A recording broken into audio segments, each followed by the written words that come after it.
Els anys van anar passant i alguns pensaven que ser neutrals en la guerra que estava dessagnant Europa i el món sencer resultaria rendible per a Espanya.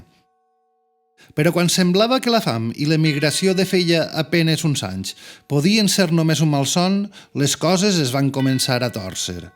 Arribà l'escassetat, faltaven aliments, pujaven els preus, els problemes florien arreu i aleshores, traca final, la grip.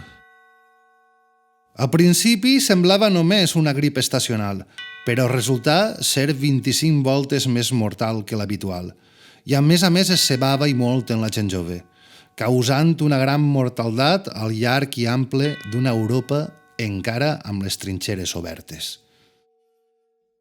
Van prohibir-se les entrades i eixides del poble, les visites als cementeris i es mirà encara amb més recel els forasters.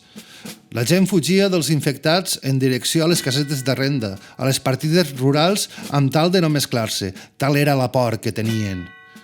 Josep Segarra, el nebot de Tolo, que complia el servei militar al coll, va ser un dels malaurats infectats.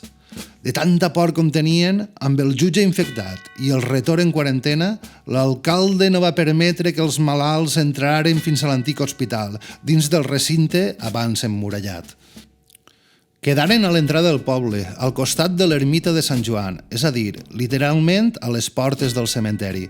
Doncs és en l'ermita on, a banda de fer la gran festa del solstici, guardaven els morts abans de soterrar. Josep Segarra, al costat de dos companys, també de permís, va anar-se'n ràpid d'este món, i son tio i mestre ni tan sols va tindre temps d'acomiadar-se'n. Quan se n'assabentà, ja era tard per als dos.